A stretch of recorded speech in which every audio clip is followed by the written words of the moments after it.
Hey everyone, welcome and thanks for listening. Today we're going to be talking about the new VA regulation changes with Kyle Laramie, owner and founder of Veterans Care Coordination. Yeah, thanks for doing this. We're excited to discuss all the new VA changes today and really kind of take a deep dive in looking at how that's going to impact home care companies across the country. So just to be sure everybody's up to speed, in 2015, the VA released proposed regulation changes.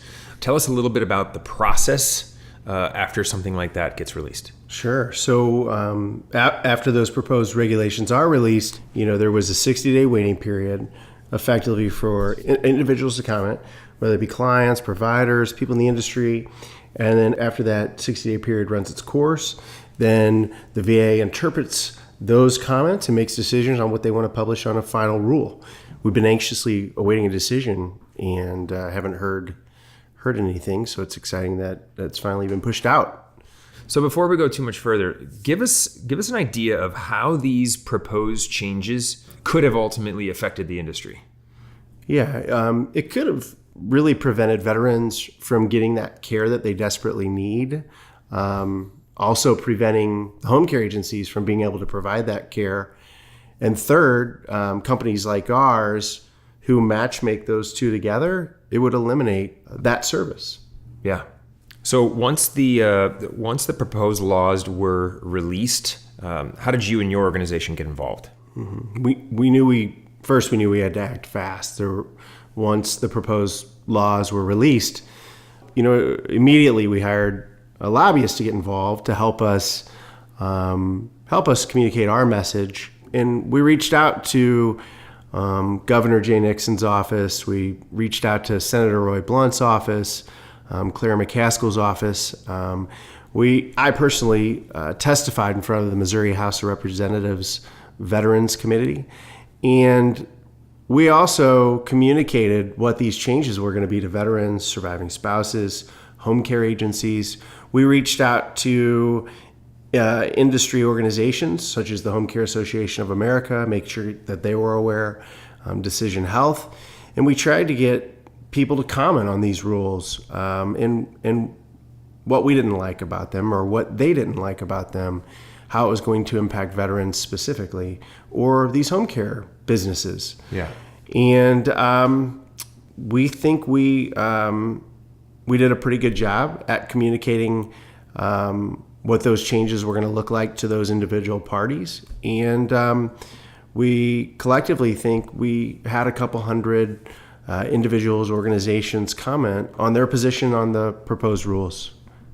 Well, and at the time, didn't it feel like a critical move to get involved and protect folks like you in your industry and the home care agencies that you serve that focus on veterans? Yeah, with the changes that had initially come out, they were threatening to both home care entities, organizations like ours, and there were certain things that we felt that were going to affect the quality from a care perspective with the veterans and surviving spouses. So one, there was a deadline associated with the comment period closing, but we knew if we didn't make an impact, there probably wasn't going to be a lot of people that stepped up too. So I felt like we made a hard run at really communicating what and how these people were going to be affected. Yeah, it almost seems like for those of you who are on the front lines of providing this care, right, or connecting the folks that provide this care to the veterans, you've got the crystal clear perspective on how those proposed changes could have negatively impact, lots of folks. Oh, absolutely. Yeah. Yeah. So ultimately, once the VA regulations were released, give us your sentiment. Yeah, we were fired up. It's we think the VA did a great job addressing all of the comments. There's many of us in the industry that think the VA got it right, and there's really 5 things that we're focusing on. Number 1, the no home care cap. Number 2, VA implementing the 3-year look back period. 3 is the threshold for assets. They've increased that. And 4, they've really clarified the definition of activities of daily living and how IADLs are baked into the equation. And then 5, they reduce the penalty period from 10 years to 5 years. Great. So let's dive in. Number 1, the no home care cap. This seemed to be of significant impact. Absolutely. I think for us, our organization, our business model, our home care partners, this is the one that impacts us the most. And what I loved about the VA's response is that they addressed a lot of what our commenters, but the people that we serve and the home care partners that we're connected with, they listened and responded directly to some of those things that they said, and basically decided to drop the $21 an hour cap. And so the initial proposal was to cap service $21 an hour nationwide. Is that right? You got it. Yeah, and that's just not reasonable. And in some markets, it just doesn't work. There's certainly some markets that it does, but I also think that eliminating the cap, really speaks volumes to their message, being that our home care partners can continue to provide the excellent service to seniors without it being compromised. That's right. Yeah. So regulation number 2, the new 3-year look back period. Yeah, that I think the lion's share of the proposed regulation spoke to this new rule. And quite frankly, with most Medicaid programs, actually all Medicaid programs, they have look back periods, which prevents families from repositioning assets and then qualifying immediately for benefits. And that's what the VA's done. They've implemented this 36-month period where it looks back on these asset transfers. And across the industry, there was a lot of attorneys and financial advisors or annuity salesmen that were out there selling products that promoted this repositioning of assets. And the VA has been very clear that the intentions of this program weren't to help families build estate value. It's to help the people that are in financial need. I think that elder care attorneys and financial advisors will continue to be in this space, but they're going to be trying to promote it as an early on strategy. Do this before you get sick or before you have that stroke, or and try to set up strategies so they can get ahead of the game. So the third regulation, the threshold for veterans assets. Tell me about that. Yeah, well, for qualifying for the pension with aid and attendance program, assets was one of the 4 key areas in order to qualify. So the VA always said that you could have up to $80,000, excluding your home or your car. And, there was no kind of hard line as far as what that number. I said up to, right? Yeah. So, VA was using life expectancy tables, burn through rates on assets based off of the disposal of medical expenses, cost of medical expenses. And you had a lot of people that were, it wasn't clear on what the number actually was to qualify from an asset standpoint. So the beauty of what has happened here is the VA has increased that number from up to 80,000 to 123,600. So that's $123,600. This also allows you to keep your home and your car, which is fantastic. But it's a hard line 123,600, or what the VA calls a bright line. It's a flat number, 123,600. So it's no longer variable. There's no more variables. And that's great because I think that reduced the amount of inconsistency in decision making, one. And I think it's going to also expedite the decision-making process. Yeah. It allows the veterans a reasonable amount of assets to be held in case they have unforeseen events or medical expenses that arise. We're moving the needle here from a maximum number of 80 up to this 123,600. I think it's fantastic. One of the other things, too, that wasn't calculated is that they are including the income in that number 123.6. However, you're able to deduct off medical expenses when looking at that. So let's just say, 123.6 is the number, and you have an extra, and that's the number of assets that you retain. Exactly, 123.6, and you have an extra $20,000 of income, Social Security, maybe a pension.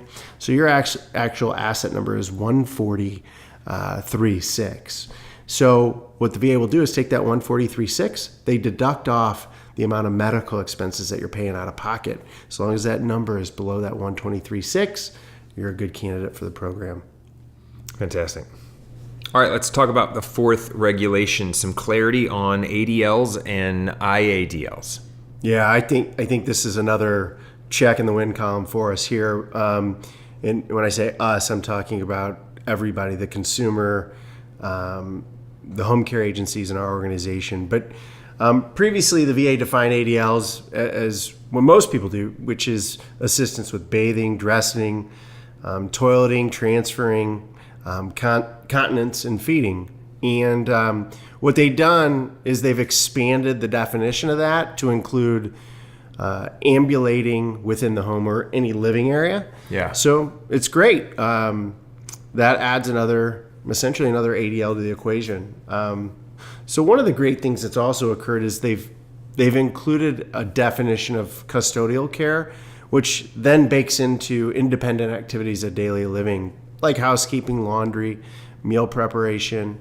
But what they've done is they said, if you meet the definition of custodial care, or someone who requires assistance on a regular basis, then you can use independent activities of daily living as a deduction for qualifying. So, what is custodial care?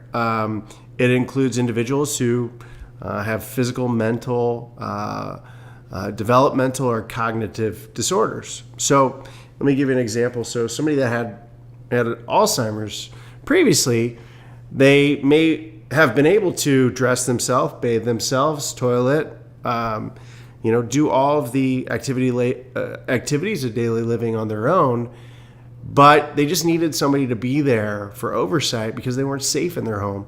Well, now this new definition of custodial care allows for that because of that cognitive disorder that they have. So I think it's great. It expands, again, the bandwidth for people to qualify in this program, and under this new regulation, allow those deductions to take place when home care is being provided. Yeah, so ultimately, I'm hearing that it basically, it means more people can get help, and it allows these agencies to provide more types of care that are covered. Absolutely. So let's talk about the fifth and final regulation change, the length of this penalty period. Yeah, it's another win, right? So we go from a 10-year proposed penalty period to a 5-year period. And I think what it effectively does is avoids permanent denials, especially given the age of many of the pension claimants. We're dealing with World War II vets, Korean War vets, and surviving spouses in those same time periods. So I think this is only for the positive. So while we're here, let's talk a little bit about the misuse of the phrase aid and attendance. Not everyone really understands what that means. Yeah, I love it. It's actually funny that you're bringing it up. It's like when people call the VA the Veterans Administration. There's no such thing as Veterans Administration. It's the Department of Veterans Affairs. It's actually very interesting. The VA goes out of their way to put this in the document. And I'll read it to you. It says, the benefit is simply called pension or VA pension. We note that a number of commenters referred to pension as aid and attendance. This is a misnomer and can be confusing because a higher aid and attendance rate may be payable under various VA benefits.